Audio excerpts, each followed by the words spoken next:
اور بے شک ہم نے حصول نصیحت کے لیے قرآن کو آسان کر دیا ہے، تو ہے کوئی نصیحت حاصل کرنے والا؟ بسم اللہ الرحمن الرحیم۔ شروع اللہ کے نام سے جو بڑا مہربان اور رحم کرنے والا ہے۔ السلام علیکم ورحمۃ اللہ وبرکاتہ۔ کیسے ہیں آپ سب؟ میری دعا ہے اللہ تعالیٰ سب کو صحت و عافیت کی بہترین حالت میں رکھے۔ اللہ تعالیٰ آپ کے گرد گھومنے والے ہر شر کو خیر میں بدل دے، آمین یا رب العالمین۔ آج ہم سورہ یاسین کی آیت نمبر 37 اور 38 میں کی جانے والی مسٹیکس کو درست کریں گے اور ایک ایک لفظ کو تجوید کے ساتھ پڑھنا سیکھیں گے، تو اینڈ تک میرے ساتھ رہیے گا۔ اعوذ باللہ من الشیطان الرجیم، بسم اللہ الرحمن الرحیم۔ وَآيَةٌ لَهُمُ اللَّيْلُ نَسْلَخُ مِنْهُ النَّهَارَ فَإِذَا هُمْ مُظْلِمُونَ۔ سب سے پہلے وَآيَةٌ، یہاں پر بہت سے لوگ مسٹیک کرتے ہیں، تا کے اوپر تنوین ہے اور تنوین پر اکثر لوگ سمجھتے ہیں کہ یہاں پر غنہ کرنا ہے کیونکہ تنوین ہے، لیکن جب بھی تنوین کے بعد یعنی دو زبر دو زیر دو پیش کے بعد لام اور را آتا ہے تو ہم غنہ نہیں کرتے، صرف ادغام کرتے ہیں، یعنی ملا کر پڑھتے ہیں لیکن غنے کے بغیر ملاتے ہیں۔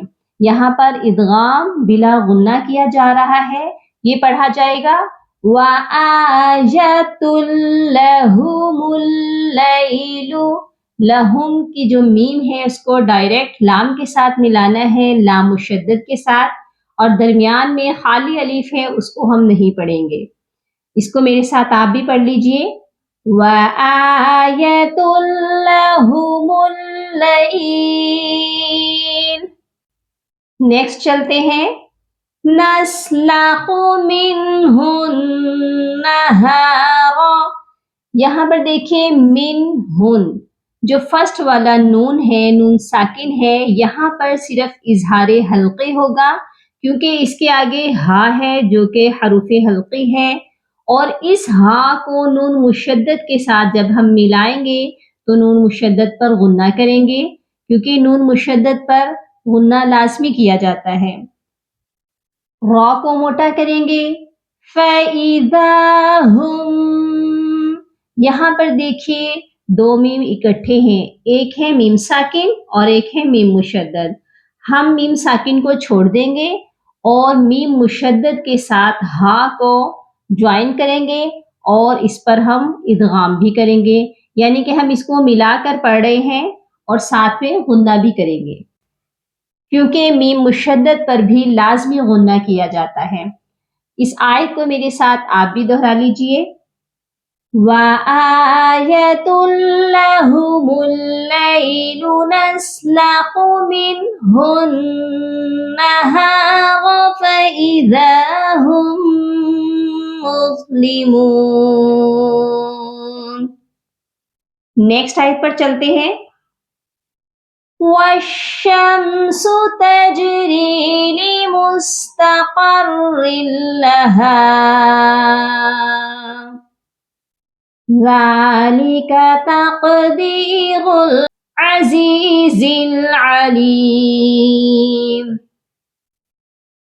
والشمس میں الف اور لام خالی لیٹرز ہیں، ان کو ہم نہیں پڑھیں گے، واو کو بھی ڈائریکٹ شین کے ساتھ ملائیں گے۔ والشمس تجری، جیم حروف قلقلہ ہے اور حروف قلقلہ جب بھی ساکن ہوتے ہیں اس پر قلقلہ لازمی کیا جاتا ہے۔ ادھر آپ دیکھ سکتے ہیں جیم کے اوپر ساکن کا سائن ہے یعنی جزم ہے، اسی لیے جیم پر ہم نے قلقلہ کرنا ہے، یہ پڑھا جائے گا تجری، اور یہاں پر جو را ہے اس کو ہم باریک پڑھیں گے کیونکہ را کے نیچے جب بھی زیر ہوتی ہے تو را باریک پڑھی جاتی ہے۔ لِمُسْتَقَرٍّ لَهَا، یہاں پر بھی ادغام بلا غنہ کا قاعدہ ہے، کیونکہ آپ دیکھیے گا کہ را کے نیچے تنوین ہے، دو زیر کی تنوین ہے اور اس کے آگے ہے لام، اور جب بھی لام اور را آتا ہے تو تنوین پر کبھی بھی غنہ نہیں کیا جاتا، صرف ملا کر پڑھتے ہیں۔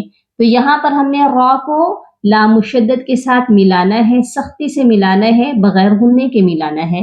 یہ پڑھا جائے گا لِمُسْتَقَرٍّ لَهَا ذَلِكَ تَقْدِيرٌ۔ یہاں پر بھی دیکھیے قاف ساکن ہے اور قاف بھی حروف قلقلہ ہے، اور یہاں پر بھی ہم نے قلقلہ لازمی کرنا ہے۔ تقدیر، دال کے ساتھ یائے مدہ ہے، اسی لیے ہم نے دال کو ایک الف کے برابر لمبا کر کے پڑھنا ہے، اور یا مدہ کب ہوتی ہے؟ جب یا ساکن سے پہلے زیر ہو۔ اب دال کے نیچے آپ دیکھیے گا کہ زیر ہے، اسی لیے ہم نے دال کو ایک الف کی مقدار لمبا کر کے پڑھنا ہے، کیونکہ اس کے آگے یائے مدہ ہے۔ را کو ہم ڈائریکٹ لام کے ساتھ ملائیں گے اور اس کو ہم موٹا بھی کریں گے۔ عزیزل، یہاں پر بھی دیکھیے زا کے ساتھ یائے مدہ ہے، اس کو بھی ہم نے ایک الف کے برابر لمبا کر کے پڑھنا ہے، اور علیم کے ساتھ بھی لام کے ساتھ بھی یائے مدہ ہے، اس کو بھی ہم ایک الف کے برابر لمبا کر کے پڑھیں گے۔ اس آیت کو میرے ساتھ آپ بھی پڑھ لیجئے۔ وَالشَّمْسُ تَجْرِي لِمُسْتَقَرٍّ لَهَا ذَلِكَ تَقْدِيرُ الْعَزِيزِ الْعَلِيمِ۔ امید ہے آپ کو آج کے لیسن کی سمجھ آ چکی ہوگی۔ اس کی زیادہ سے زیادہ پریکٹس کیجیے گا، اپنی دعاؤں میں یاد رکھیے گا اور اپنا بہت سارا خیال رکھیے گا۔ فی امان اللہ۔ اللہم فقہنا فی الدین، اللہم بارک لنا فی اوقاتنا، سبحان ربک رب العزت عما یصفون، وسلام علی المرسلین، والحمد للہ رب العالمین۔